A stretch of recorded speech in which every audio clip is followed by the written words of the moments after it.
नमस्कार, स्वागत है आपका सीएनबीसी आवाज़ फ्राइडे स्पेशल में। और अब बातचीत होगी बाज़ार पे। नई हाई पे बाज़ार है, नया शिखर उसने छुआ है और एक तरीके से पूरा इकोसिस्टम, पूरा माहौल ऐसे लग रहा है कि बाज़ार में चारों तरफ से तेज़ी के लिए सारे चीज़ें इसके फेवर में आती हुई दिख रही हैं। तो हमने ये तय किया है कि अब से हर शुक्रवार को हम आपके लिए मार्केट पे शो करेंगे, क्योंकि आप लोग अक्सर ये बात कहते रहते थे और उसमें वो सारी बड़ी घटनाएं जो उस हफ्ते में हुई हैं, जिनका इम्पैक्ट आगे तक होगा और आगे जो बहुत सारी घटनाएं होने वाली हैं उनको करेंगे। चर्चा बहुत फ्री व्हीलिंग होगी, लेकिन टॉपिक्स डिसाइड रहेंगे किस किस दायरे में हम लोग बात करेंगे, तो जिससे कि आपको ज़्यादा टेक अवेज मिल सकें। तो आज हम जो है कई सारे इश्यूज़ हैं जिन पे हम बातचीत करेंगे, जो जिनके लॉन्ग लास्टिंग इम्पैक्ट हैं, और अगले हफ्ते भी कई ऐसी घटनाएं होने वाली हैं जिनका मार्केट के ऊपर असर पड़ेगा। तो पहले मेहमानों से परिचय, उसके बाद मैं बताऊंगा कि किन किन विषयों पर आज हम चर्चा करेंगे। तो आज के हमारे मेहमान हैं सुनील सुब्रमण्यम सर, जो सुंदरम म्यूचुअल फंड के एमडी एंड सीईओ हैं और बहुत बेबाकी से अपनी राय रखते हैं और बड़े कठिन सवाल भी मैं इनसे पूछता हूँ, लेकिन हंसते हुए ये जवाब देते हैं। मनीष डांगी हमारे साथ हैं, मैक्रो इन्वेस्टर एडवाइज़र। तो चूँकि इकोनॉमिक पोर्शन भी बहुत महत्वपूर्ण है, चाहे वो यूएस का हो चाहे वो इंडिया का हो, तो उससे जुड़े भी बहुत सारे सवाल हमें सॉल्व करने हैं। अजय पांडे हमारे साथ हैं, एमडी एंड सीईओ हैं आईटीआई अल्टरनेट फंड के, जो एक फ़ंड चलाते हैं और मिड कैप के बड़े स्पेशलिस्ट हैं। तो और ये रैली अभी शुरू हुई है, तो उस पर ही बातचीत होगी। साथ ही गुरमीत चड्ढा, जो कंप्लीट सर्कल के मैनेजिंग पार्टनर हैं, उनसे भी हमारी बातचीत होगी। तो जैसा कि मैंने कहा कि हम कुछ सर्टेन टॉपिक्स पे बात करेंगे, तो वो पहला टॉपिक तो ये होगा कि मार्केट न्यू हाई पे खड़ा हुआ है, नई हाई पे है, तो इससे आगे का रास्ता क्या बिल्कुल केक वॉक है या थोड़ा सा दिक्कत आ सकती है। तो क्या अर्निंग्स जो अब शुरू होगी जनवरी से, उससे कुछ क्यूज़ लेने हैं हमें। क्रूड बड़ा वोलेटाइल दिख रहा है, उससे क्यूज़ लेने हैं। अभी जीडीपी का आंकड़ा आया है, उसके अंदर क्या चीज़ें खास देखनी चाहिए हमें, उस पर बात करनी, उसको देखेंगे। इसके अलावा फेड की बैठक है और आरबीआई की बैठक है, तो रेट इंटरेस्ट का क्या फ़र्क पड़ेगा, तो एक ब्रॉड पिक्चर पे इसको समझेंगे। दूसरा होगा कि कुछ सेक्टर्स जिन्होंने बहुत आउट परफॉर्म किया है और आगे भी ऐसी संभावना है कि वो आउट परफॉर्म करेंगे, जैसे कि एक एकदम out of the blue FMCG में बड़ी तेज़ी बनी है। मिड कैप की रैली अभी शुरू हुई है, सिर्फ अभी भी वो अंडर परफॉर्मर है मिड कैप अगर आप देखें तो। और ऑयल एंड गैस में बहुत तेज़ी बनी है, अलग अलग रीजन से। किरीट भाई साहब की रिपोर्ट भी सबमिट की गई और साथ ही आरआईएल ने इसको लीड किया इस रैली को, तो उस पर बातचीत होगी। तीसरी चीज़, 3 नए स्टॉक जो पिछले 1 साल में लिस्ट हुए थे, उनमें कुछ बड़े इन्वेस्टर्स ने एग्जिट लिया है और बहुत गिरावट के बाद भी एग्जिट लिया है। तो क्या अब ये अट्रैक्टिव है या अभी भी इनसे दूर रहना है, जो भी राय बनेगी इस पर बातचीत होगी। और चौथा, लास्ट में जाते जाते, हालांकि बहुत महत्वपूर्ण है, चुनावों के परिणाम आने गुजरात और हिमाचल प्रदेश के, उनका क्या असर होगा, नहीं होगा, कैसे बाजार उनको लेगा, उस पर भी बातचीत होगी। तो आप सबका सर बहुत बहुत स्वागत है इस खास चर्चा में। सुनील सर, नए हाई पे हम लोग खड़े हैं, अभी भी आप बाइंग करेंगे? हाँ, बिल्कुल, चॉइस ही नहीं है, क्योंकि बात ऐसी है, देखिए ना, ये मार्केट की हाईज और लोज दो दिग्गज जो सेगमेंट है वो ड्राइव कर रहे हैं। एक है एफआईआई, जिनका 40% ownership of free float market cap है इंडिया में। दूसरा है म्यूचुअल फंड, वो जो 15% का हिस्सेदार है। तो कुल मिला के दोनों 55 से 60% मार्केट को हिलाते हैं। और क्या है कि ये दोनों एक इकोनॉमिक व्यू लेके अपना डिसीजन लेते हैं। बाकी जो रिटेल प्लेयर्स है या इंस्टीट्यूशनल प्लेयर्स है, वो एक शॉर्ट टर्म ट्रेडिंग में कर रहे थे। तो इसमें फॉरेन इन्वेस्टर्स के लिए इंडिया के सिचुएशन में देखना है तो एक ही चीज उसको ड्राइव करती है। हमारी long term economic growth story तो कायम है, मगर ऑयल की दाम ये बहुत महत्वपूर्ण है एक एफआईआई को इंडिया में पैसा लाने में।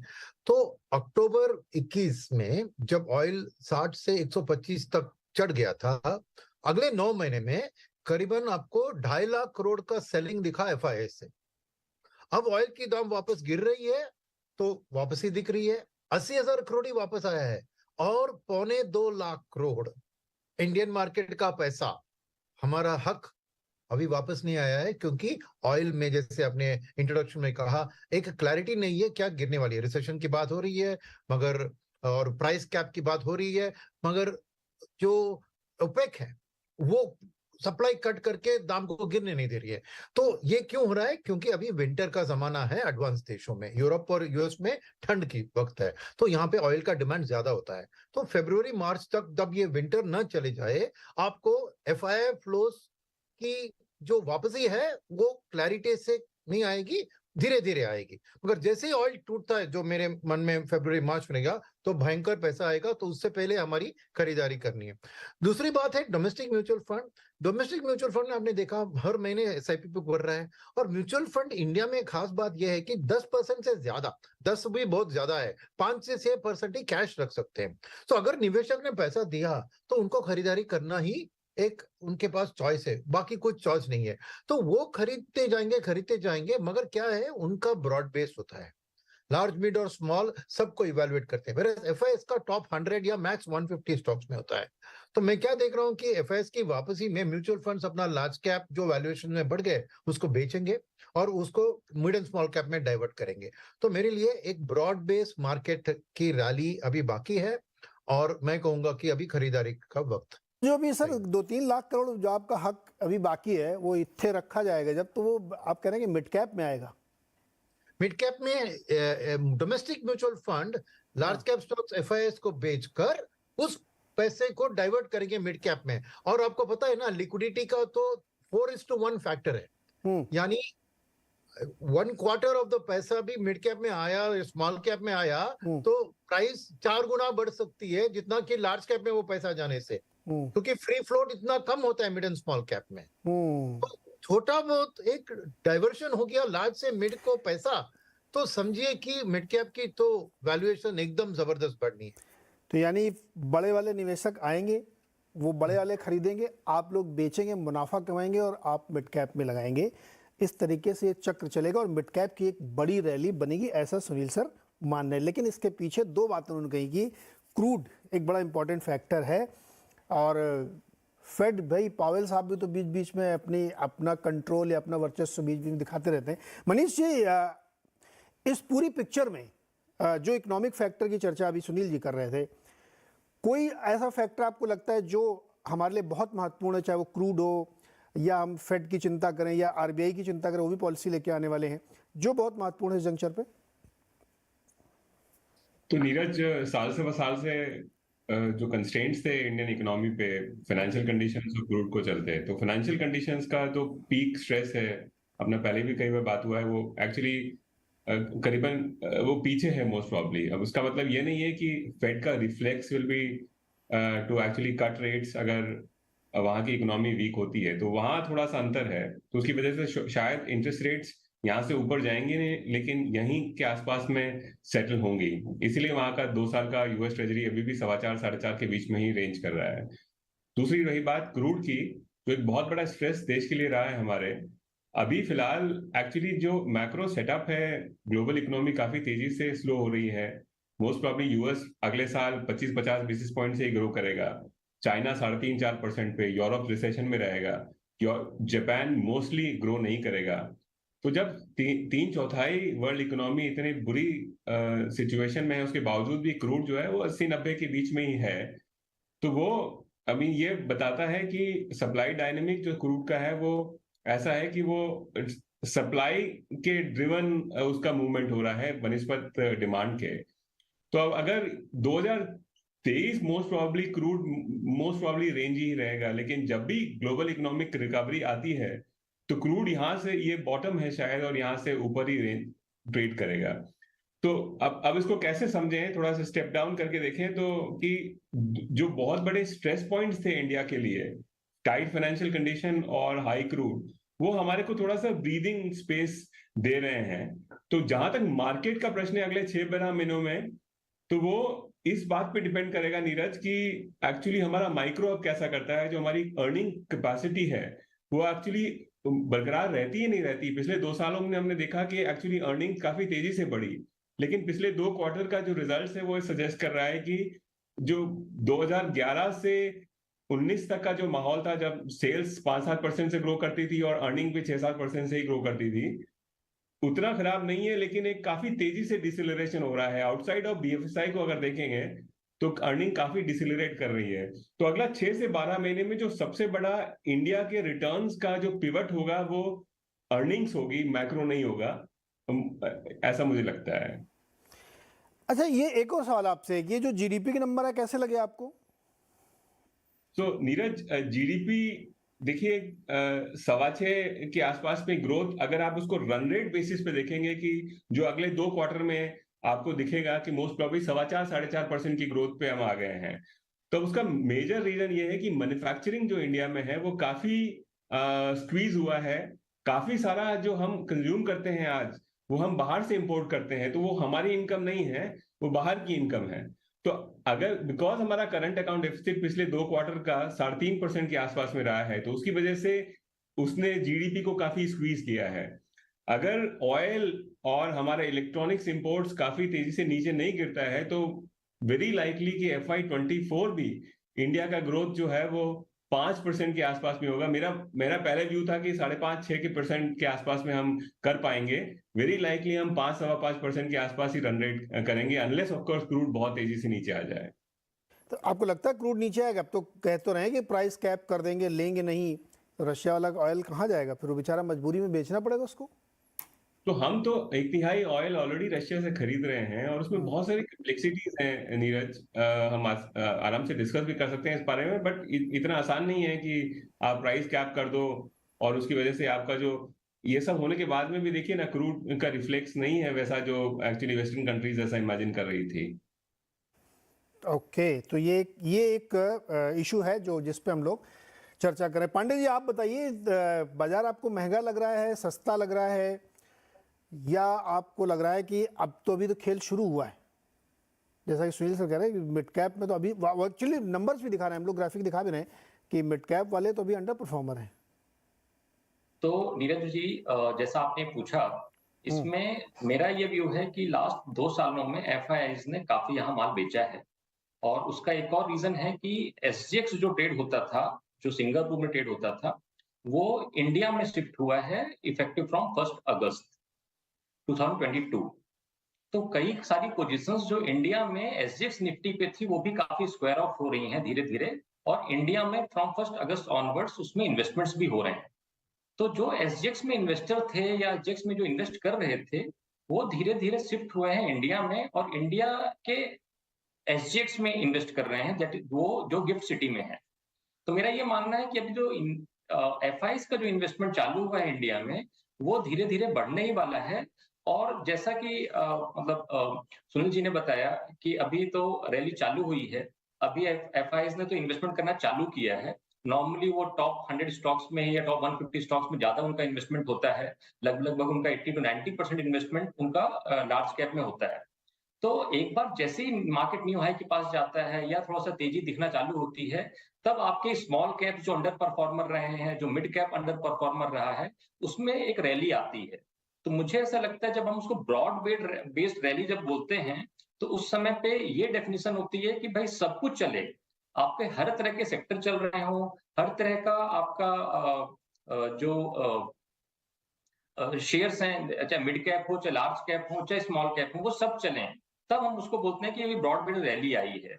तो अब जो मुझे लग रहा है इस समय पे कि ये समय आ गया है, नेक्स्ट 2-3 क्वार्टर्स में मुझे ऐसा लगता है कि जो एसजीएक्स निफ्टी की जो पोजिशनिंग है इंडिया में, जैसे जैसे शिफ्ट होती जाएगी, वैसे वैसे इंडिया में इन्वेस्टमेंट बढ़ता जाएगा। चाइना +1 का जो फिगर है वो इस तरह का है कि सबको मालूम है कि लास्ट 7-8 सालों में, अगर लास्ट कोविड से पहले की बात करें हम लोग, काफी बड़ा इन्वेस्टमेंट चाइना में गया था। अब वो जो इन्वेस्टमेंट है वहां से धीरे धीरे शिफ्ट होकर के टुवर्ड्स इंडिया भी आ रहा है। I am talking about only capital market. तो वो पैसा भी धीरे धीरे एफआईआईज अब धीरे धीरे उनको कॉन्फिडेंस आ रहा है, धीरे धीरे वो इन्वेस्ट कर रहे हैं। पहले वो लार्ज कैप में डालेंगे, फिर धीरे धीरे वो ब्रॉड बेस्ड स्मॉल कैप और लार्ज कैप में आएंगे। तो मुझे ऐसा लगता है अभी तेजी तो अभी रहेगी और काफी समय तक रहेगी। इंडिया में बहुत सारी कंपनीज ऐसी हैं जो जिनके बिजनेसेस बहुत बड़े बड़े हैं, जहां पे हमारा बहुत अच्छा मतलब हमारी मोनोपोली है। अगर आप इंटरनेट सब्सक्राइबर्स की बात करें तो इंडिया में 100 करोड़ सब्सक्राइबर्स हैं इंडिया में, और अगर आप मिलेनियल की बात करें तो 45 करोड़ मिलेनियल है इंडिया में। तो इंडिया में जो ग्रोथ फैक्टर है या जो जिस एज ग्रुप में लोग हैं, वहां पे लोगों के पास ऐसी सोच है कि हमें अब आगे बढ़ना है। और अब आप देखिए, अगर मैंने इससे पहले भी कई बार मतलब टीवी के माध्यम से ही सुना है कि अब लोग ना बाहर ज़्यादा जाना नहीं चाहते हैं। पहले बच्चे बाहर पढ़ने जाने की कोशिश करते थे। अब ऐसा हो रहा है, इंडिया में इतनी ज़्यादा अपॉर्च्युनिटीज़ मिल रही हैं कि यहाँ पे ही पढ़ाई हो रही है और यहीं पे अच्छे-अच्छे उनको जॉब ऑफर्स आ रहे हैं। लाइक आईआईटी, आईआईएम से भी काफ़ी लोग इस तरफ शिफ्ट हुए हैं। तो मुझे ऐसा लगता है इंडिया की इकोनॉमी धीरे-धीरे बहुत ज़्यादा स्ट्रॉन्ग होती जा रही है और इसी का रीज़न है कि ये इन्वेस्टमेंट जो आप देख रहे हो एफआईआईज़ का धीरे-धीरे आ रहा है। Apart from other emerging markets और अदर कंट्रीज, इंडिया में जो इन्वेस्टमेंट बढ़ रहा है एफआईआईज़ का, ये ये काफ़ी सराहनीय है और मुझे लगता है ये चलता रहेगा नेक्स्ट 2-3 क्वार्टर तक एटलीस्ट। ये हाँ, ये ठीक है। बहुत सारे पॉइंट्स ऐसे हैं जो इंडिया की स्टोरी के फेवर में जाते हैं। तो जो जिस कॉन्टेक्स्ट में हमने पूरी ये चर्चा रखी कि इतने हाइस पे हम मार्केट खड़े, मतलब दुनिया में बहुत कम या हो सकता है शायद कोई ही बाजार हो जिसने भारत से अच्छा प्रदर्शन किया हो। एक और आंकड़ा मैं आपके सामने रखता हूँ सुनील जी। 28 सालों के दिसंबर महीने में केवल 7 बार ऐसा हुआ है कि भारत का बाजार गिरा है। 28 सालों के दिसंबर के महीने में हम लोग दिसंबर में प्रवेश कर गए हैं, तो ये भी एक बड़ा पॉजिटिव है। इससे पहले नवंबर में भी बड़ी खरीदारी होती है। तो ये मतलब ये डेटा में निकाल के लाया हूँ, लोग बहुत पसंद करते हैं इस तरह के डेटा। तो जो पूरा कॉन्टेक्स्ट हम सेट करने की कोशिश कर रहे हैं उसमें आप लोग कह रहे हैं कि बहुत डर या चिंता की बात नहीं, क्योंकि फ्लो बना हुआ है, आएगा, बावजूद इसके कि निफ्टी 22.5 के मल्टीपल पे है इस वक्त। मेरा सवाल ये है कि कोई ऐसा रिस्क आपको इसलिए नहीं दिख रहा शायद क्योंकि नंबर्स बढ़िया दिख रहे हैं, यूएस में भी मॉडरेशन हो गया है, फेड वाले भी कह रहे हैं कि हाँ हम अपनी 50 बेसिस ही करेंगे। अब धीरे धीरे उनको भी चिंता हो रही है, उनके जो रिसेंट नंबर्स आए हैं इन्फ्लेशन के वो भी कमज़ोर होके आए हैं। तो ये ग्लोबल सेटअप ऐसा बन गया जैसे हम लोग पुराने मतलब देजावू हो गए ना, फिर वही कहानी 2019 वाली याद आ गई, सब कुछ नॉर्मल है, चलो इंडिया, वही हो रहा है क्या? कि क्या इसमें बात ये है ना कि वर्ल्ड में प्रोबेबिलिटी ऑफ रिसेशन देखे तो जर्मनी, इटली, स्पेन में 80% के लेवल्स पे है, अमेरिका में 60% के लेवल्स पे है, इंडिया में उसका आंकड़ा दिखता ही नहीं है। यानी जो भी स्लो डाउन हो, आज आईएमएफ ने प्रेडिक्ट किया है कि 6.1% 2023 में इंडिया बढ़ेगी। समझे कि रिसेशन वर्ल्ड में और भी तेजी से आ जाता है तो ये 6 शायद 5.5 मनीष जी ने कहा ना 5 5.5 तक भी जा सकती है। फिर भी relative to rest of the world China 4% पे रहेगी और बाकी के इमर्जिंग इकोनॉमीज 3.5 और एडवांस इकोनॉमीज का 1% ग्रोथ आना बहुत मुश्किल है। तो एक रिलेटिव बेसिस पे, क्योंकि $30 ट्रिलियन की लिक्विडिटी G4 कंट्रीज ने फैलाया है थ्रू क्वांटिटेटिव ईजिंग। अभी थ्रेट था क्वांटिटेटिव टाइटनिंग का, कुछ हुआ वो बेकार का थ्रेट निकला, और इंडिया में टोटल एफआई का जो बाइंग है वो है $600 बिलियन। यानी वर्ल्ड के लिक्विडिटी में 2% इंडिया को मिल रहा है इक्विटी मार्केट में, डेट को छोड़िए। तो ऐसी हालत में मेरे लिए क्या है कि money finds is best level, जैसे water finds is best level एक निवेशक को। और ये देखिए खास करके ये जो सेलिंग था उसका और एक कारण था डॉलर का स्ट्रेंथनिंग और रुपी का वीकनिंग। एक एफआईआई के लिए करेंसी उसके रिटर्न्स को बहुत मैटर करती है।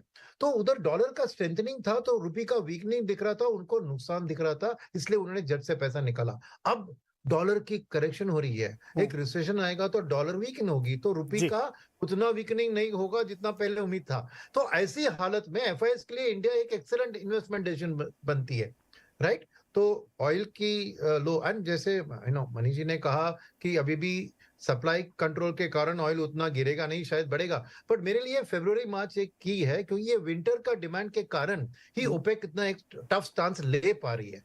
अगर उधर, और पिछली बार देखिए कोविड के टाइम में क्या हुआ था, सिंपल बात, 100 million barrels per day is world oil demand, जिसमें 70% नॉन ओपेक कंट्री सप्लाई करती है और बाकी 30 मिलियन बैरल जो ओपेक को करना है वो 26, 35 पे 25 पे रख के उसको प्राइस को कंट्रोल कर रही है।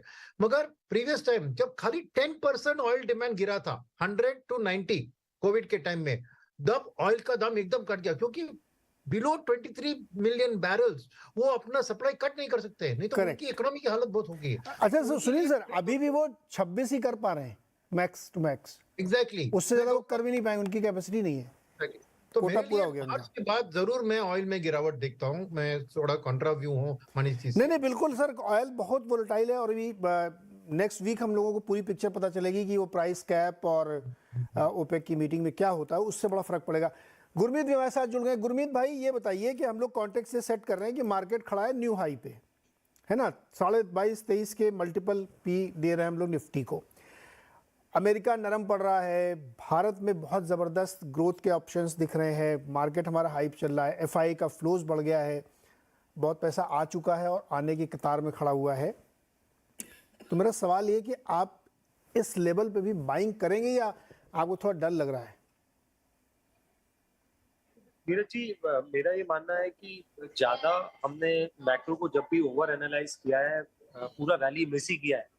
पिछले एक साल में जितने मैक्रो खराब हो सकते थे हुए हैं। ऑयल $120 था, इन्फ्लेशन बढ़ा हुआ था, फेड रेट हाइक कर रहा था, डेफिसिट आपका बढ़ रहा था और मार्केट ने किया है। तो मेरा ये मानना है जब चीजें अच्छी होने लगती हैं तो प्राइस में आ जाती है। इनफैक्ट आपको जब चीजें ठीक हो जाए मैक्रो में, उस टाइम पे शायद ज्यादा वरी करना चाहिए, क्योंकि अगर अनसर्टेनिटी है तो ही रिस्क रिवॉर्ड अच्छा मिलता है। तो मेरा ये मानना है कि निफ्टी जो है, जैसा मैंने पहले भी बताया कि थोड़ा सा, हालांकि हम रिकॉर्ड लेवल पे हैं, पर बहुत सारे पॉकेट्स में अभी भी रिस्क रिवॉर्ड अच्छा है और इंडिविजुअल अपॉर्चुनिटीज पे ज्यादा ध्यान देना चाहिए, थोड़ा डिसिप्लिन पे ज्यादा ध्यान देना चाहिए। एक ट्रेंड जो मेरी बात हो रही है, मेरे जो कुछ मित्र हैं जो इंटरनेशनल फंड्स मैनेज करते हैं, मैं सिटी बैंक में रहा हूँ, मेरे काफी साथी हैं जो बहुत सारे हेज फंड्स में, एक इंडिया का कैटेगरी अलग से बन रहा है, एक अलग से एक हम इमर्जिंग मार्केट का जो एक पार्ट होते थे उसमें थोड़ा सा हमें हल्का सा प्रेफरेंस मिला है और ये ट्रेंड आगे जो है थोड़ा थोड़ा बढ़ेगा, मैग्नीफाई होगा। फ्लोज जो है थोड़े से मुझे लगता है अगले साल रिवर्स भी होने चाहिए। एफआईआई ने पिछले 18 महीने में $40-45 बिलियन बेचा है at some point of time. और आप देखिए सबसे ज्यादा बेस्ट परफॉर्मिंग मार्केट से आपने $40-50 बिलियन निकाला है। We are the second third best performing market. तो मेरा ये मानना है कि इस टाइम पे आपको कैरीड अवे नहीं होना है कि बाजार नए हाई पे है। आप जहाँ पे अच्छा अर्निंग सपोर्ट है, जो सेक्टर्स अच्छा करेंगे उस पे ज्यादा ध्यान देना चाहिए और थोड़ा सा स्टैगर करेंगे तो बेटर रहेगा, क्योंकि जो भी डिप आएगा, जो मैं देख रहा हूँ, जो और आप देखिए इस टाइम पे आप एचएनआई से बात करिए, फैमिली ऑफिस से बात करिए, सब लोगों के पास काफी ड्राई पाउडर है। बहुत लोगों ने पार्टिसिपेट नहीं किया है इस साल के अपसाइड में, तो लिक्विडिटी अच्छी है सिस्टम में, वो डिप्स में मार्केट में आएगी। तो कोई भी अगर मार्केट में अपॉर्चुनिटी आती है मेरे हिसाब से वो लेनी चाहिए। और अगले 2-3 साल अच्छे लग रहे हैं, बीच बीच में जरूर मार्केट आपको वॉलेटिलिटी देगा, जो कि होता है, हर वर्ष होता है। पिछले वीकेंड से बॉटम बन गया है। जी सॉरी, मिस कर गया मैं आपकी बात। मैं कह रहा हूँ हम लोग सेफली कह सकते हैं कि मार्केट का बॉटम बन चुका है। अब बॉटम ढूंढने की कोशिश करेंगे तो फंस जाएंगे। नहीं, और नीरज जी पता नहीं है, मुझे आज तक ये समझ में नहीं आया कि लोग कैसे 21,050 निकालते हैं दिसंबर का टारगेट, कैसे 18,950 निकलता है। मुझे आज तक ये समझ नहीं आया कि ये पूरी एक्सरसाइज फ्यूटाइल है। ये सेम जो ब्रोकरेज हाउस है, ये 14,000 15,000 निफ्टी बोल रहे थे, अभी वो सडनली 21,000 बोल रहे हैं। मेरे हिसाब से तो कॉन्ट्रा इंडिकेटर है। अगर आपको बुलिश व्यू आ रहे हैं तो कॉन्ट्रा इंडिकेटर है, बेयरिश व्यू है। तो मेरा ये मानना है कि हमारे हाथ में नहीं है, किसी को नहीं पता है मार्केट कहाँ जाएगा। पहले ये एडमिट करना चाहिए कि हमें नहीं पता कि बाजार कहाँ जाएगा। दूसरा, हमारे हाथ में क्या है? हमारे हाथ में इनपुट है, शेयर प्राइस आउटपुट है, इंडेक्स आउटपुट है। इनपुट हमारा है, क्या हम अच्छी कंपनीज में निवेश कर रहे हैं, क्या उनका अर्निंग अच्छा बढ़ेगा, क्या मैन्युफैक्चरिंग में रिवाइवल कह रहे हैं उनको मालूम है कैसे निकालते हैं ये। सुनील जी कैसे निकालते हैं? आपने इशारा किया तो आप बता रहे हैं मुझे कैसे निकालते हैं सर ये 14,000, 21,000, 25,000? पता नहीं सर, कुछ तो मल्टीपल लेते हैं कि ईपीएस 814 पे 24 का मल्टीपल लगा के कुछ तो। सर मैं आप लोगों की बात से सहमत, मैं बहुत मजेदार बात बताऊं आपको। जैसे लोग कहते हैं कि एक साथ सारे एसेट क्लास नहीं चल सकते हैं, है ना। अब ये गोल्ड भी चलेगा, इक्विटी भी चलेगी, रियल एस्टेट भी चलेगा, सब एक साथ थोड़ी चलते हैं। कहीं ना कहीं बैलेंस बनेगा। अगर गोल्ड इन्फ्लेशन का है जो दोनों एक साथ कैसे ऊपर जाएंगे। लेकिन मैंने वो दौर अपने इस उम्र के करियर में देखे कि सब एक साथ चल रहे थे। मार्केट बहुत ही विचित्र डायनेमिक्स में चलता है। आप उसको जस्टिफाई करते रहिए, आप निकालते रहिए लेवल। सुनील जी आपको मालूम है क्या लेवल? आप इशारा कर रहे हैं, आपको मालूम है लग रहा है। नहीं, मैं एक बात गुरमीत कह रहे थे तो मेरे को भी याद आया कि हमने एक्सेस किया, क्योंकि मेरी भी सिंगापुर की एमसी है उधर। तो 55 active mutual fund manager, international FI managers से पूछताछ किया और बिलीव इट और नॉट, वो इंडिया में अंडरवेट है आज। तो ये अंडरवेट से न्यूट्रल आएगा तो समझिए मार्केट कहाँ जाए। अच्छा पांडे जी, नहीं पांडे नहीं, पहले मनीष जी के पास। मनीष जी, इस वाले सवाल को हम समेट रहे हैं।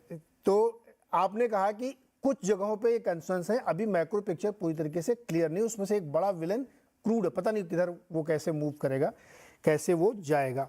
इसके अलावा कोई आपको कंसर्न दिख रहा है कि आरबीआई की तरफ से बहुत रेट हाइक हो जाए या नरम पड़ जाए, वो ऐसा कोई चीज आपको नजर आ रही क्या? नीरज, नहीं, मतलब दो जो बेसिक रेसिस्टेंस इंडियन इकोनॉमी के लिए एक्सटर्नल था, वो काफी एटलीस्ट 12-15 महीने का एक विंडो शायद मिलेगा जिसमें वो इजी है। जो इंटरनल्स हैं इकोनॉमी के, ग्रोथ को देख लें, जीडीपी के पॉइंट ऑफ व्यू से जो रन रेट थोड़ी फ्लटर कर रही है फिर से, तो are we going back to 2019-20, 18-20 के अंदर जो 4.5-5% की ग्रोथ रन रेट हो गई थी, उस सेटअप में जा रहे हैं, या फिर 2011 से 19 का जो पीरियड था उसमें हम 6.5-7% पे ग्रो कर रहे हैं। तो as of right now, because एक फ्लिप हो रहा है इकोनॉमी में और सारा डेटा जो है उसमें इतना ज्यादा बेस इफेक्ट है कि very difficult to decipher. But मोटा मोटी अगर ऑयल बहुत खराब नहीं रहता है, फाइनेंशियल कंडीशंस ठीक ठाक रहती हैं, तो शायद देश अगला 5 साल के अंदर यू कैन इमेजिन कि 5-6% के आसपास में ग्रो कर सकते हैं। लेकिन इस भाव की ऑयल इस लेवल के करंट अकाउंट डेफिसिट पे बहुत बहुत कम चांस है कि हम 6-6.5 पाएंगे। तो ये एक प्योर मैक्रो इकोनॉमिक लेवल पे है, लेकिन उसका मार्केट्स में बहुत बड़ा फर्क नहीं पड़ता है। मार्केट्स जो रिस्पॉन्ड करेगा वो कॉर्पोरेट की रिफ्लेक्सेस पे, कि कॉर्पोरेट्स की अर्निंग पावर पे डिपेंड करेगा। तो वहां पे एक बड़ा क्वेश्चन है कि जो 21-22 के अंदर जो एक बड़ा मार्जिन लिफ्ट आया था इंडियन कॉर्पोरेट्स में because of substantial reduction in expenses, commodity का एक फिलिप आया था, तो उसकी वजह से एक बहुत बड़ा मार्जिन एक्सपांशन हुआ था लास्ट ईयर। जब इस वक्त हम बात कर रहे थे तो एबिटा मार्जिन 3000 कंपनियों का कुछ 17% के आसपास था, वो गिर के अब 11% हो गया है। तो क्या हम वापस से प्री कोविड रन रेट जो 12.5-13% की एबिटा मार्जिन थी हमारे 3-4 हजार करोड़ जो टॉप कॉर्पोरेट्स हैं उनके, वहां कन्वर्ट कर रहे हैं, या फिर जो हम 2010 के पीरियड में जब सब्सटेंशियली ज्यादा मार्जिन था वहां रहने वाले हैं। तो ये सब जो माइक्रो मैटर्स हैं, instead of a pure big picture external जो इश्यूज थे, उसकी जगह जो है माइक्रो मैटर्स हैं लोकल इकोनॉमी को लेकर के, लोकल कॉर्पोरेट्स की रन रेट की अर्निंग रन रेट्स और कैपेबिलिटी को लेकर के, दैट विल एक्चुअली डिसाइड कि मार्केट का रुख क्या होता है। आरबीआई का जहां तक प्रश्न है, मोस्ट प्रॉब्ली 6.5 के आसपास में वो रेपो रेट को लेके जाएंगे। लेकिन एक प्योर इन्वेस्टर के पॉइंट ऑफ व्यू से सोचते हैं तो शायद हम बाद में अच्छे से डिस्कस करें कि एक पिछला 3 महीनों में अब वो सेटअप आ गया है कि जब रिस्क प्रीमियम बॉन्ड के ऊपर इक्विटी का कम है, और उसकी वजह से अगर आप रीएलोकेट कर सकते हैं कैपिटल को, तो फिक्स्ड इनकम के अंदर जो आप आसानी से आज 7.5-8% पा सकते हैं बहुत बड़ी रिस्क लिए बिना, तो एक ज्यादा बेटर अपॉर्चुनिटी है वर्सेस माइंडलेसली रिस्क डायल करने की। एक बॉन्ड भी आया है सर, भारत ETF बॉन्ड, वो भी कह रहा है कि 7.5% के आसपास वो देगा और इंडेक्सेशन के बाद को क्लोज टू 7% का आएगा। तो चलिए, ये एक बिग पिक्चर हमने मार्केट की समझ ली, महंगा सस्ता क्या कहाँ कैसे फ्लो आएगा। अब आते हैं सेक्टर्स पे। पांडे जी, आपसे शुरू करते हैं। इस पूरी रैली में 2-3 सेक्टर जिन्होंने बहुत आउट ऑफ द ब्लू किया, जैसे बैंक तो पहले से चल रहे थे, छोटे बड़े प्राइवेट सरकारी सब चल रहे थे, लेकिन FMCG जो है जिसने लेट शुरू किया और बहुत बढ़िया रैली उसमें बनी। दूसरा सेक्टर था IT जो बिल्कुल लेगार्ड था, उसमें भी थोड़ी रैली बनी, अभी फुल फ्लेजेड नहीं आई लेकिन मिड कैप में ठीक ठाक रैली आ गई है, बड़े वाले में भी थोड़ी थोड़ी रैली आई है। तीसरा सेक्टर ऑयल एंड गैस था, इसमें एक मजबूती आई है स्टॉक्स में, आप देखें। उसके पीछे शायद ये भी कारण है कि किरीट पारिक की एक रिपोर्ट आई, उससे सिटी गैस वालों को बड़ा फायदा हुआ, सरकार ने कुछ सब्सिडी दी तो उससे ऑयल मार्केटिंग कंपनीज थोड़ा थोड़ा चली, ONGC वगैरह भी थोड़ा थोड़ा चल गए। लीड किया इसको रिलायंस इंडस्ट्रीज ने, उसमें बड़ी रैली रिजल्ट के बाद, जहाँ पे वो 2350 के आसपास था वो 2700 पे आके खड़ा हो गया, तो लीड किया उसने।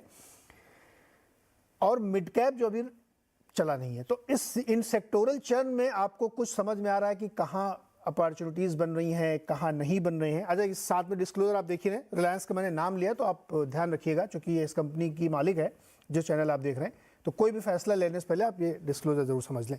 अजय जी, सेक्टोरल चर्निंग मैं इसको इस तरह देखता हूँ, जैसे हम चालू करते हैं एक बार एफएमसीजी के साथ। तो एफएमसीजी का जो लास्ट 3 साल का रिटर्न है, वो लगभग 40% का रहा। तो अब मैं जब उसको अब आज की डेट में जब मैं देखता हूँ एफआईज का जब एकाएक इन्वेस्टमेंट चालू हुआ है इंडिया में, और जो निफ्टी के बास्केट में जो आईटी का वेटेज है, वो आईटीसी में ही बहुत बड़ा है, लगभग 10% प्लस में है। तो मुझे ऐसा लगता है कि जहां-जहां आईटीसी है, आपके हिंदुस्तान लीवर हैं, नेस्ले जैसी कंपनियां हैं, इनमें क्योंकि इनका अंडर परफॉर्मेंस रहा है विज़ा-विज़ अदर सेक्टरल, जो आपके जो आप जो बास्केट बनाते हो इन्वेस्टमेंट का, उसमें जो उनका इन्वेस्टमेंट रहा वो काफी कम रहा है या स्टेबल रहा है। और अब अगर एफआईज को पोजीशन बढ़ानी है तो वो उसी में बढ़ा सकते हैं जो कंपनियां बड़ी हों, लिक्विड हों और लार्ज नेम हों। तो जैसे कि आपने एफएमसीजी का नाम लिया है, या हम एक बात करें जैसे आईटी ने भी थोड़ा-सा नीचे से काफ़ी अच्छी रैली दिखाई है अभी रिसेंटली कुछ दिनों में। फिर आपने देखा ऑयल एंड गैस की बात की आपने, ये जो गैस एकाएक आपने देखा होगा क्रूड प्राइस जैसे नीचे आया है, उसका एक बहुत बड़ा फ़र्क है। साथ में गवर्नमेंट ने कई बार इसमें जो विंडफॉल टैक्स पे 2 बार इन्होंने अपना रुख चेंज किया है। तो अब मुझे ऐसा लग रहा है कि अभी जो इन्वेस्टमेंट हो रहा है वो बिकॉज़ ऑफ लिक्विडिटी हो रहा है। जो इन्वेस्टमेंट करना है और सेक्टर में लिक्विडिटी भी हो, तो ऑयल एंड गैस एक ऐसा सेक्टर है जो काफी लिक्विड है, काफी अच्छा डिविडेंड यील्ड पेइंग, उसमें डिविडेंड यील्ड है। तो लोगों का ये मानना है कि जो डिविडेंड अच्छी हाई डिविडेंड पेइंग कंपनीज हैं, जैसे आपका एफएमसीजी भी उसमें आता है, उसमें आपका ये जो ऑयल एंड गैस का सेक्टर आता है वो भी आता है। अजय इसमें ये तो चूंकि बड़े वाले सेक्टर्स की मुझे है, मिड कैप में कोई और थीम आपको दिखती है क्या? चूंकि मिड कैप की रैली जब हम बात करेंगे, अभी इसमें रैली आना बाकी है, सुनील सर भी कह रहे हैं बहुत बड़ी तेजी आएगी, तो आपके पास मैं आता हूँ, आप सोचिए कि क्या एक थीम बन सकती है, कौन सी भी थीम हो सकती है कि जो मिड कैप में आपको लगता है यहाँ तेजी बनी? गुरमीत, मिड कैप की रैली बाकी है, कौन से सेक्टर, कौन से पॉकेट्स हो सकते हैं जहां लोगों को नजर रखनी चाहिए अगर ये रैली आनी है मिड कैप की? तो गुरमीत। हाँ सर, मेरा ये मानना है कि 2-3 जो थीम्स जो दिख रहा है कि अच्छा करेगी, उसमें मुझे लगता है कि मिड कैप बैंक्स, मुझे लगता है थोड़ा सा री रेटिंग हो सकता है कुछ बैंक्स का, अगर कोई बड़ा क्रेडिट एक्सीडेंट ना हो, जो कि जैसे अगर आप देखेंगे सिटी यूनियन बैंक है, जैसे अच्छा बैंक है, 1.7-1.8 बुक वैल्यू पे है, बट थोड़ा एक्सपोजर है स्पाइसजेट में करीबन 80-90 करोड़ का। आईडीएफसी फर्स्ट अगर आप देखेंगे तो आपको दिखेगा कि कैसे उन्होंने पिछले 3 साल में रिटेल बुक को 70% कर लिया है, जो लेगेसी बुक थी इंफ्रा बुक को उसको कम किया है। अगर आप देखेंगे उनकी जो लेगेसी डिपॉजिट्स हैं वो अब कासा से और बैंक डिपॉजिट से तो दोनों तरफ फायदा हो रहा है, जिससे आपको निम्स में और नेट इंटरेस्ट इनकम में फर्क दिखेगा। कुछ पीएसयू बैंक्स में मुझे लग रहा है बहुत, तो मुझे लगता है कि एक बैंक है जो थोड़े से जो आप कॉम्प्रोमाइज मत करिए बहुत ज्यादा क्रेडिट क्वालिटी को, तो वहां पे थोड़ा सा मुझे लगता है री रेटिंग हो सकता है थोड़ा सा। दूसरा मुझे लगता है कि थोड़ा सा अगर आप लेवल 2 जाएंगे तो मैन्युफैक्चरिंग में बहुत सारी अपॉर्चुनिटीज हैं, वो अक्रॉस मार्केट कैप्स हैं। तो जैसे हमारा एफटीए हुआ है ऑस्ट्रेलिया के साथ, चांसेस है यूके के साथ भी नए साल की शुरुआत में होगा। तो टेक्सटाइल्स बहुत बहुत प्रॉमिसिंग लग रहा है, जिसमें मुझे लगता है कई सारी अपॉर्चुनिटीज हमें देखने को मिल सकती है, स्पेशली जो थोड़े इंटीग्रेटेड प्लेयर्स हैं और जो कॉम्प्लेक्स गारमेंटिंग में है। जैसे आपका गोकुलदास एक्सपोर्ट्स है, जब से उन्होंने ब्लैकस्टोन ने एग्जिट किया है, नए सीईओ आए हैं, तो पिछले 3 साल में हमने अच्छा टर्न अराउंड देखा है। ये अच्छे लेबल्स के साथ काम करता है, जैसे H&M है, गैप है, यूएस में प्रेडोमिनेंटली यूएस है, बट जैसे जैसे मार्केट ओपन अप होगा अपॉर्चुनिटी दिख सकती है। डिफेंस में कुछ एंसिलरीज में बहुत अपॉर्चुनिटी हमें देखने को मिल रही है। कुछ मिड कैप नाम से जहाँ पे हमें काफी अच्छा ऑर्डर बुक और एग्जीक्यूशन दोनों देखने को मिल रहा है। तो कुछ पॉकेट्स है, तो मेरे हिसाब से ये मार्केट थोड़ा नीरज जी ना स्टॉक पिकर मार्केट है। आप देखिए जैसे ऑटो है तो टीवीएस अच्छा कर रहा है क्योंकि उसने प्रीमियमाइजेशन किया है, iQube जो उनका ईवी प्लेटफॉर्म पे उस पर अच्छा कर रहा है तो उसको रिवॉर्ड किया है। हीरो मोटर्स और बजाज ऑटो में हमने उतना मूवमेंट नहीं देखा है। सिमिलरली आप 4 व्हीलर में देखेंगे तो M&M ने थोड़ा सा मारुति और टाटा मोटर्स से बेटर किया है, क्योंकि तो बाजार मुझे लगता है अगर आप आईटी भी देखेंगे और आप फार्मा भी देखेंगे तो डिफरेंशिएशन कर रहा है बाजार। तो आपको यहाँ ये देखना है कि परफॉर्मेंस कहाँ पे बेटर है, बिजनेस परफॉर्मेंस कहाँ पे बेटर है, अर्निंग्स कहाँ पे बेटर है। हमारे हाथ में वही है, शेयर प्राइस हमारे हाथ में नहीं है, पर जहाँ पे परफॉर्मेंस अच्छा रहा है, अर्निंग अच्छा रहा है, बाजार उसको रिवॉर्ड। नहीं, ये बिल्कुल पॉइंट है और हम तो इसीलिए मिड कैप की बात करें कि जो ऊपर के 200 स्टॉक है ना, 200-250 जिनके नाम सबको पता रहते हैं, मतलब छोटे मोटे सारे इन्वेस्टर को याद है कि ऊपर से 200 नाम उससे पूछ लो, सबको सुना है उसने। आज के शो में मेरी उसमें कोई दिलचस्पी नहीं, मेरी दिलचस्पी उसमें कि कोई बहुत छोटा सा एक पॉकेट है कि साहब होम इम्प्रूवमेंट में भी टाइल वाले या प्लाईवुड बनाने वाले या प्लास्टिक के पाइप बनाने वाले, ऐसे छोटी छोटी अपॉर्चुनिटीज़ होंगी जो बड़ी हो सकती हैं। हम उस पर आज फोकस करना चाहते हैं। एक छोटा सा ब्रेक लेना मुझे साहब, तुरंत वापस आते हैं। सुनील सर और बाकी लोगों से चर्चा होगी कि मिड कैप में किन पॉकेट्स में अपॉर्चुनिटी, और जो 3 स्टॉक्स जिन पे फंड्स ने एग्जिट लिया है वो क्या अट्रैक्टिव हो गए हैं गुरमीत के लिए, छोटे से ब्रेक के बाद।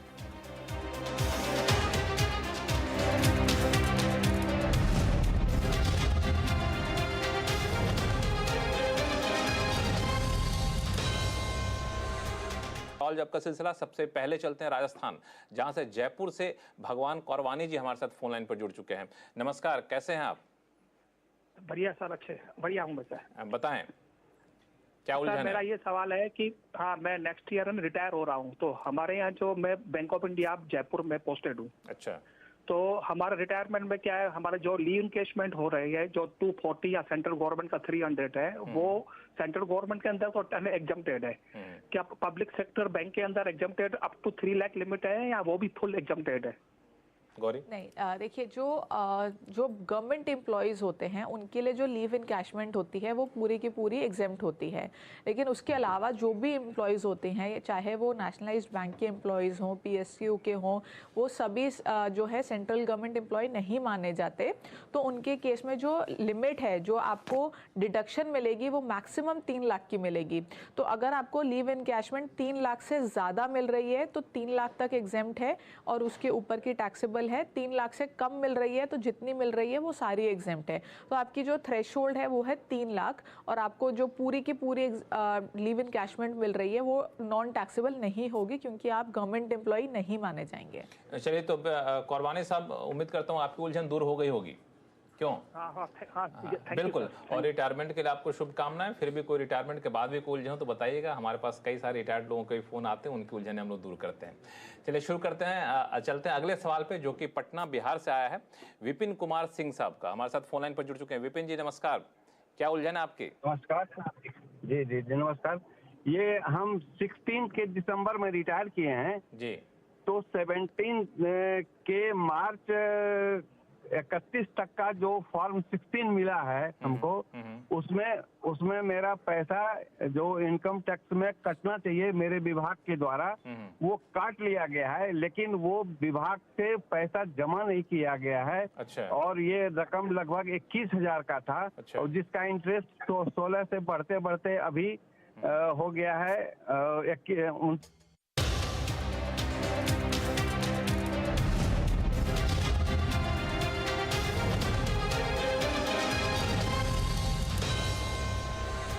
स्वागत है एक बार फिर से आपका, और आज बातचीत हो रही है मार्केट पे, और हम लोग ये जानने की कोशिश करें कि न्यू हाइस पे मार्केट खड़ा है और आगे का रास्ता भी साफ दिख रहा है, लेकिन अपॉर्चुनिटीज़ ढूंढना हमारा काम है, जिसमें हम आपकी मदद कर रहे हैं। सुनील सर, मैंने ये रिक्वेस्ट की थी आपसे कि वो शुरू के 200-250 स्टॉक जिनके नाम सबको पता, मुझे उसमें इस शो में आज फिलहाल दिलचस्पी नहीं है। आज मेरी दिलचस्पी में वो सेक्टर्स बताइए, वो जगहें बताइए, वहाँ तक पहुँचाइए जहाँ पे अपॉर्चुनिटीज़ बन सकती हैं। वो बहुत छोटा सेक्टर हो सकता है, उसमें केवल 3 कंपनियां काम कर रही हों, लेकिन बढ़िया हो सकती है, वो मिड कैप की होनी चाहिए। बताइए सर। तो मेरे लिए पहली बात यह है कि पिछले डिकेड और इस डिकेड में बड़ी फर्क है। इन्वेस्टमेंट साइकिल चलाने वाली है इंडियन जीडीपी को। तो इन्वेस्टमेंट साइकिल की मेन कारण क्या है? एक गवर्नमेंट कैपेक्स, एक PLI कैपेक्स, एक प्राइवेट सेक्टर का एक्सपेंशन कैपेक्स। अब वो आंकड़े निकाले इस साल के कि कहाँ पे कैपेक्स हो रही है, तो मेरे लिए 2 जगह बहुत साफ साफ दिखती है। एक है केमिकल इंडस्ट्री, जहाँ पे PLI के कारण हम चाइना से यहाँ फैक्ट्रीज शुरू कर रहे हैं। तो केमिकल इंडस्ट्री की फैक्ट्री के सेटअप करने में जो कैपिटल गुड्स सप्लायर्स हैं, erection and commissioning sector, commissioning, वो मेरे लिए एक बड़ी अपॉर्चुनिटी, बिकॉज उनकी ऑर्डर बुक्स भयंकर एक्सपेंड करने वाली है। तो वो एक चीज है। सेकंड, ऑटो सेक्टर के अंदर अभी सभी का फोकस है ईवी पे, मगर ईवी का टू मार्केट आने में वक्त लगेगा। मगर ईवी पे जो अभी कैपेक्स शुरू कर रहे हैं उसमें एक है ईवी की फैक्ट्री प्लांट सेटअप करने के लिए, दूसरी जैसे मॉडिफिकेशन ऑफ जैसे नैनो का देखिए अभी ईवी वर्जन ला रहे हैं तो उसके लिए जो भी जरूरत होगी। तीसरी बात है ईवी की चार्जिंग स्टेशंस, जो कि इंडिया फुल में अभी भी टू व्हीलर और कार के लिए उतना नहीं है कि एक आउट स्टेशन ट्रिप पे ईवी को लेके जाए। तो मेरे लिए ये चार्जिंग स्टेशन का कैपेक्स बहुत जबरदस्त बढ़ेगा, तो जो भी वो सप्लाई कर रहे हैं वो एक सेगमेंट। तो ये मेरे लिए खास करके 2 सेगमेंट मेरे लिए दिख रहे हैं जो कि इसको सपोर्ट करेंगे। तीसरा है लॉजिस्टिक्स एंड ट्रांसपोर्टेशन, क्योंकि जब भी इन्वेस्टमेंट साइकिल बढ़ती है तो heavy movement of cement, steel, जो बिल्डिंग मटेरियल्स है उसको मूवमेंट की जरूरत होती है आपको कमर्शियल व्हीकल्स। सो मेरे को कमर्शियल व्हीकल्स की मैन्युफैक्चर और उस सप्लाई में, क्योंकि मैं बहुत बड़ा डिमांड देख रहा हूं cross country movement of freight in these construction equipment उस रिलेटेड एरिया में। तो ये 3 पॉकेट्स मेरे लिए डिमांड ग्रोथ बहुत जबरदस्त दिखती है। सुनील सर, आपने जो पहला वाला बताया ना मुझे बहुत दिलचस्प लगा, लेकिन आपने थोड़ा कठिन बताया। मैं दोबारा से उस क्वेश्चन को पूछा, थोड़ा इजी करिए। आपने कहा केमिकल प्लांट लगाने के लिए जिन मशीनरी कैपिटल गुड्स की जरूरत होगी वो वाली कंपनियां, थोड़ा इसको और इजी करिए ना सर, ये वहां तक पहुंचाइए दरवाजे तक। उसके और इजी मैं रेगुलेटरली में नहीं कर सकता हूं। अब गुरमीत जी से पूछ लीजिए। गुरमीत जी आपको समझ में आया तो हमारे दर्शकों को समझाइए। गुरमीत जी समझ में आया क्या, बताइए ना थोड़ा, मतलब कंपनी के नाम मत लीजिए लेकिन थोड़ा और करीब तक ले चलिए। नीरज जी समझ में आ गया, मुझे शायद नाम भी समझ में आ गया पर शायद बोल नहीं पाऊंगा। बट तो नीरज जी हम क्या करते हैं कि क्योंकि हम पब्लिक मनी मैनेज करते हैं तो थोड़ा लिक्विडिटी देखना पड़ता है, तो हम हमारी सेगमेंट जो है 5 से 20 हजार करोड़ का होता है मिड कैप और स्मॉल कैप में। तो वो शायद 200, 250, 300 के बीच वाली कंपनीज होती हैं, 200 से 300, 350 वाली। तो एक तो जगह मैं अग्री करता हूँ सर से, केमिकल और जो केमिकल के एंसिलरीज हैं जो फॉरवर्ड बैकवर्ड इंटीग्रेशन में हेल्प करेंगे वो वहाँ पे वैल्यू है। डिफेंस एंसिलरीज बहुत सारी छोटी हैं जहाँ पे मुझे लगता है काफी स्कोप है। एक मुझे लगता है नीरज जी ये जो ट्रेंड चेंज हो रहा है मीडिया का, आप भी देखिए डिजिटली इवॉल्व हो रहे हैं हम, ये हमारा स्क्रीन टाइम बढ़ा है फोन का और डिवाइसेस का वर्सेस लेट्स से बढ़ गया सर, चश्मे का नंबर भी बढ़ गया है स्क्रीन टाइम के साथ साथ। जी, तो एक कंपनी है एप्पल इंडिया जो कि एआई बेस्ड एडवर्टाइजमेंट करती है, जो पर क्लिक बेसिस करते हैं। जैसे आपके सीएनबीसी के मनी कंट्रोल ऐप है जिसमें एड्स आती हैं, वो एप्पल इंडिया प्लेस करता है। तो ये पर क्लिक पर कन्वर्जन बेसिस पे काम करते हैं। करीबन 15 से 20 हजार करोड़ मार्केट कैप के बीच में है। बहुत अच्छी कंपनी है। 50% रेवेन्यू इंडिया के बाहर भी आता है। सिमिलरली मुझे एनर्जी में मुझे लगता है बहुत सारी, जैसे इन्होंने केमिकल्स के लिए बोला, ऐसे जो एनर्जी लैंडस्केप चेंज हो रहा है उसमें बहुत सारी कंपनीज हैं। कुछ इथेनॉल में है, कुछ सोलार पैनल्स में है, कुछ अभी हमने हाइड्रोजन में देखा, काफी केपेक्स कर रहे हैं रिलायंस और अदानी। तो वहां पे भी बहुत सारी कंपनीज हैं जो उनके इकोसिस्टम में है, जो जिसमें वैल्यू दिखता है। और तीसरा आप देखिए जो कार में जो आईटी कंपनीज हैं जो सॉफ्टवेयर सॉल्यूशंस दे रही हैं ऑटोमोबाइल्स को, ओईएम्स को। एक कंपनी है हमारे पोर्टफोलियो में केपीआईटी टेक्नोलॉजीज, वो केस पे काम करती है, कनेक्टेड ऑटोमेटेड शेयर्ड इलेक्ट्रिक, जिसे हम बोलते हैं केस पे। उसका 100% रेवेन्यू वहां से आता है। अभी उन्होंने रेनॉल्ट को साइन किया, पीछे उन्होंने एक जर्मन कंपनी टेक्निका को एक्वायर किया। आप देखेंगे कार की जो सॉफ्टवेयर कॉस्ट है वो 15% से अगले 2 साल में 52-53% होने वाली। तो गुरमीत मुझे ऐसा लगता है कि मुझे किसी दिन आप लोगों के साथ एक सेक्टोरल सेमिनार करना पड़ेगा। अब इतनी गहरी बातें बता रहे हैं ना, मैं एक दिन यही बैठ के एक सेमिनार करूंगा आपके साथ 1 घंटे का किसी एक सेक्टर पे, तो और ज़्यादा समझ में आएगा हमारे। पांडे जी आप सोच के रखिएगा। मैं ज़रा मनीष जी के पास, मनीष जी आप इक्विटी में डायरेक्टली तो पता नहीं है, मुझे नहीं आइडिया कि आप एक्सपोजर लेते नहीं लेते, लेकिन आइडिया आपको भी होता होगा कि जो इकोनॉमी की डायनामिक्स चेंज हो रही है उसमें कहाँ पे ज़्यादा अपॉर्चुनिटीज बन रही है। मनीष जी नहीं, आपकी आवाज क्लियर नहीं थी Neeraj, can you repeat the question? मैंने कहा कि आपके नज़रिए में भी तो बहुत सारे ऐसे लैंडस्केप होंगे इकोनॉमी के, या सेक्टर्स होंगे, पॉकेट्स होंगे जहाँ पे इंडिया में अपॉर्चुनिटीज बन सकती हैं आगे। मैं उससे पहले एक छोटी सी बात कर दूं कि एक आम इन्वेस्टर के लिए अनलेस अगर आप वो ठीक से मार्केट ट्रैक भी कर रहे हैं तो ऑफ कोर्स एक एक्सपर्ट डिप्रेशन में भी बहुत अच्छी अपॉर्चुनिटीज को आइडेंटिफाई कर सकता है, और हम फंड मैनेजर्स का ये काम है करना। लेकिन आम आदमी के लिए जब तक आप इन एग्रीगेट एक मेजर अर्निंग सरप्राइजेस नहीं आ रहे हो किसी पर्टिकुलर सेक्टर में या फर्म्स में, और मार्केट एक्सेसिवली चीप नहीं हो, चीप का मतलब हमारे देश में अगर लार्ज कैप को देखोगे तो 1 से 2 स्टैंडर्ड डिविएशन नीचे, यानी कि 16-17 टाइम की अर्निंग्स के ऊपर अगर उसको चीप माना जाएगा। और मिड कैप बिकॉज उसकी वॉल्स 50% ज्यादा होती है लार्ज कैप से, तो it has to be cheaper than that. ये दोनों इनेबलिंग कंडीशन अगर हो तभी जाकर के आपको इंक्रीमेंटली मिड कैप डायल करना चाहिए। ये कंडीशन फॉलो करते हुए बताइए आप मुझे। सॉरी, ये दोनों कंडीशन अप्लाई करके बताइए कि कहाँ कुछ है कि नहीं है।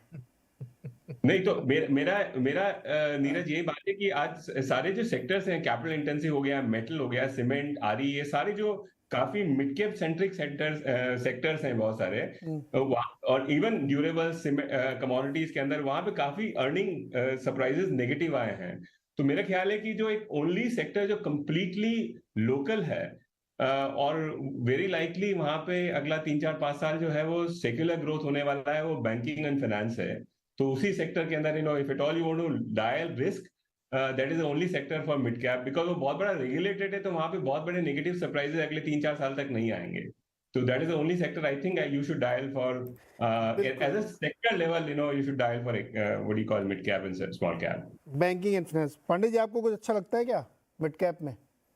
हाँ जी, मुझे कैपिटल गुड्स का जो सेक्टर है और जो बिल्डिंग मटेरियल का सेगमेंट है वो बहुत अच्छा लगता है। बिल्डिंग मटेरियल में बहुत कुछ है, सरिया, सीमेंट, बहुत सारी चीजें। क्या? हाँ बिल्कुल, तो सरिया, सीमेंट, आपका स्टील पाइप हो गया, आपका एमडीएफ वाली कंपनियां हो गई या प्लाई वाली कंपनियां हो गई। देखिए आप हर घर में इंटीरियर हो रहे हैं और कितने बड़े बजट बनते हैं, आप समझ जाइए कि कितना बड़ा इन्वेस्टमेंट अपॉर्चुनिटी है। और लोग ये देख रहे हैं, और इंडिया में हम अभी भी बहुत कुछ इंपोर्ट कर रहे हैं। इंडिया में जो भी प्लेयर्स है, टाइल्स में हो या फिर प्लाई में हो या स्टील पाइप में हो, जो भी प्लेयर्स टॉप 2 टॉप 3 में हैं, उनके पास डिमांड की कोई कमी नहीं आने वाली नेक्स्ट 3 से 5 सालों में, ये मुझे लगता है। और ये स्टॉक्स बहुत ज्यादा चले भी नहीं थे, बिकॉज क्या हुआ था, एक बार जब मेटल टूटा बीच में तो उनको फर्क पड़ा, एक बार जब क्रूड एकाएक ऊपर चला गया, फ्यूल प्राइसेस बढ़े तो उनके रॉ मटेरियल प्राइसेस बढ़े सबके, तो एकाएक वो काफी करेक्ट भी बीच में हुए। जब बीच में करेक्ट हुए तो काफी अच्छे चांसेस मिल रहे हैं या मिले हैं। पहले लार्ज कैप बढ़ेंगे, फिर स्मॉल, धीरे धीरे वो जो मिड कैप की रैली आएगी उनमें वो स्टॉक्स धीरे धीरे लोग इन्वेस्ट करना चालू करेंगे। मुझे ऐसा लगता है कि ये जो बिल्डिंग मटेरियल सेगमेंट है, ये थोड़ा सा लोगों को सरप्राइज अभी और भी करेगा, बिकॉज ये ब्रांड की तरफ जा रहे हैं। आप किसी भी बड़ी कंपनी को आप देख लीजिए, इनके ब्रांड्स बहुत ज्यादा लोग जानने लग गए हैं, लोग जानते हैं कि ये ब्रांड्स हैं और ये कंपनियां बड़ी हैं, और यहाँ पे अभी ज्यादा इन्वेस्टमेंट हुआ नहीं है। इवन एफआईज का बहुत बड़ा इन्वेस्टमेंट नहीं है इस सेगमेंट में। तो मुझे ऐसा लगता है कि जो आपने बात कही कि मिड कैप में कहाँ पे तेजी आ सकती है, किस बास्केट में तेजी आ सकती है, तो मेरा ये मानना है ये काफी करेक्ट भी हुए हैं अभी लास्ट 5-6 महीनों में। तो हो सकता है कि यहाँ पे काफी मुझे थोड़ा सा ऐसी सोच लग रही है कि वहां पे ज्यादातर लोग इन्वेस्ट कर रहे हैं या करेंगे। बिल्कुल सही कहा आपने। अच्छा, आप लोगों ने गौर किया होगा कि जब आप घूमने निकलिए कहीं, तो मतलब हालांकि काफी पहले चल रहा है, एकदम नया ट्रेंड नहीं है, लेकिन अभी देखिए सरिया, सीमेंट, लोहे की चादरें ब्रांड करके बेच रहे हैं लोग। आपने सोचा कभी सीमेंट आप खरीदने गए, आपने कहा नहीं मेरे को एसीसी वाली काली वाली सीमेंट ही चाहिए, लेकिन अब वो पोजीशनिंग हो गई है कि सीमेंट और सरिया भी आप ब्रांड के हिसाब से ले रहे हैं। ये अपने आप में बड़ा चेंज है। तो जो अजय कह रहे हैं ना, वो कि अब आप ब्रांडेड प्लेयर की तरफ जाते हैं, भले ही आपको एक प्लास्टिक का पाइप लेना सीपीसी का, सीपीसीवी वाला, लेकिन आप ब्रांड की तरफ जा रहे हैं। अगला सवाल मेरा है कि पेटीएम, जोमेटो और पीबी फिनटेक में से कुछ इन्वेस्टर निकल गए हैं, और इतनी गिरावट के बावजूद, सॉफ्ट बैंक या लाइट हाउस, तमाम तरीके, क्या अब ये अट्रैक्टिव है? गुरमीत, इन तीनों में कोई आपको अट्रैक्टिव लगता है? नीरज जी, मुझे मैंने कल पेटीएम का प्रेजेंटेशन देखा।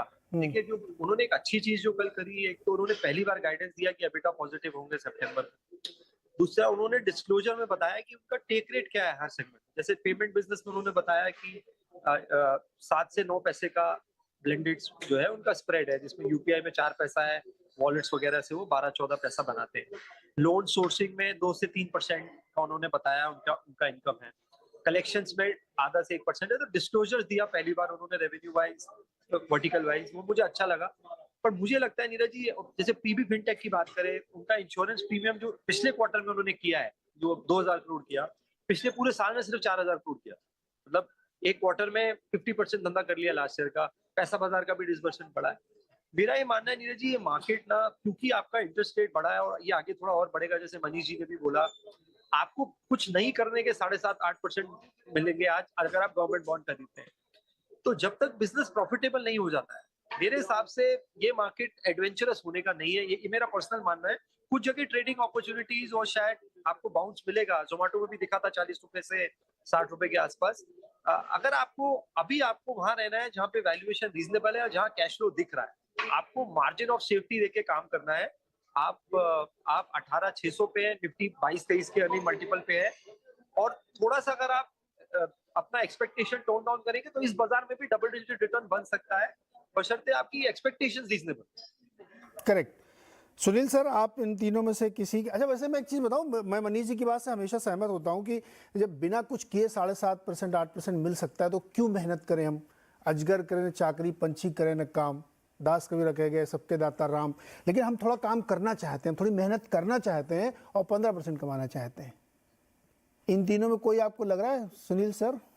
तो पहले मैं मनीष जी का रिप्लाई दूंगा कि अगर आपके पास 3 या 5 साल का टाइम है, तो बिना कुछ मेहनत किए आप 11-12% इक्विटी मार्केट से कमा सकते हैं। वाह। तो मैं मेहनत करने के बाद आपकी 15% की सोच या 18% की सोच आ सकती है। तो क्या है कि आज एक fixed income investor fixed deposit से कंपेयर कर रहा है तो डेट म्यूचुअल फंड्स अट्रैक्टिव है, मगर इक्विटी टू डेट एलोकेशन अगर 3 साल का तो लॉक इन है डेट में, राइट। अगर 3 साल वेट करने के लिए तैयार है, मैं बताता हूं कि आप share passive style of investing से ही आपको 11-12% मेरे ख्याल में इक्विटी मार्केट में बन सकता है, क्योंकि नॉमिनल जीडीपी की ग्रोथ 10-11% में रहेगी और मार्केट उससे थोड़ी बेहतर देगी। तो ये पॉइंट ऑफ व्यू मैं छोड़ना चाहता था यहाँ पर कि आपने कहा बिना रिस्क के, राइट। रिस्क क्या होता है कि डेट मार्केट में भी रिस्क आता है ना, ऐसा नहीं कि रिस्क फ्री होता है क्रेडिट साइकिल बढ़ने पर। ठीक है, वो बात अलग है, वो पॉइंट ऑफ व्यू का डिफरेंस रहेगा। मगर ये 3 स्टॉक के बारे में मैं स्पेसिफिकली स्टॉक स्पेसिफिक नहीं करना चाहूंगा। नहीं, मैंने नाम इसलिए लिया सुनील जी, क्योंकि इन तीनों में एक्शन था लास्ट वीक में। इन जैसा कोई और भी हो सकता है। आप ये कह सकते हैं कि रिसेंट लिस्टिंग या न्यू एज स्टॉक या फिनटेक स्टॉक, बिल्कुल डिस्क्लोजर है कि ये तीनों स्टॉक पे कोई बाय रिकमेंडेशन या सेल रिकमेंडेशन नहीं है जी। तो ऐसी चीज है कि सोचिए कि सेलिंग क्यों होती है दिसंबर में। आपने दिसंबर का पहले भी चर्चा किया था कि एफआईएस के लिए ये बोनस का टाइम है, हेज फंड मैनेजर्स के लिए। दिसंबर में जो कैश बुक करते हैं प्रॉफिट फॉर द ईयर, उसी से उनको बोनस पे आउट होता है। तो जहां पे भी उनको दिख रहा है कुछ, तो उसमें सेलिंग आती है जनरली दिसंबर में। वो एक बात हमें याद रखनी चाहिए।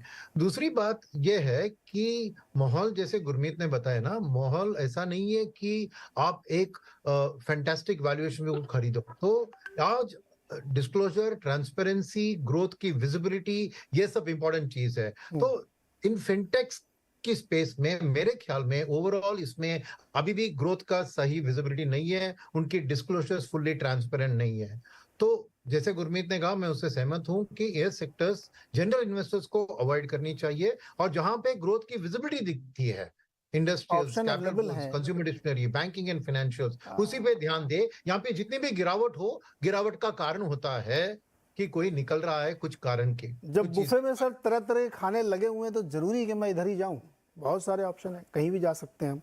इसका दाल चावल खा के अपना पेट भर सकते हैं, आपकी हेल्थ भी अच्छी रहेगी ना। Khichdi is the best food sir, easily digest हो जाता है, रिस्क भी नहीं रहता। दाल चावल से खुश रहिए, वही मैं कह रहा हूं। बिल्कुल। अच्छा, एक लास्ट क्वेश्चन, कोई भी जिसका जो भी चाहे इसका जवाब दे सकता है। मैंने रखा था कि एक पॉलिटिकल क्वेश्चन है ये, कि जो चुनाव के नतीजे अगले हफ्ते आने वाले हैं गुजरात और हिमाचल के, क्या इसका कोई असर मार्केट इसको न्यूट्रल लेगा, कोई इम्पैक्ट? एनीबॉडी जो जवाब देना चाहे इसका? देखिए जी, बोलिए।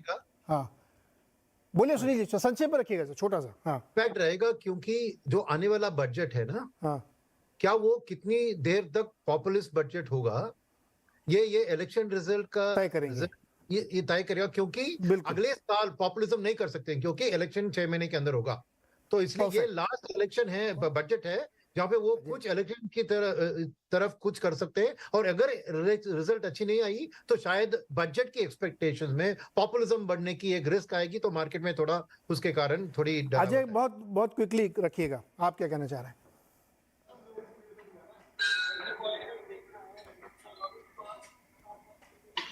हाँ जी। हाँ अजय बताइए, संक्षेप में रखिएगा।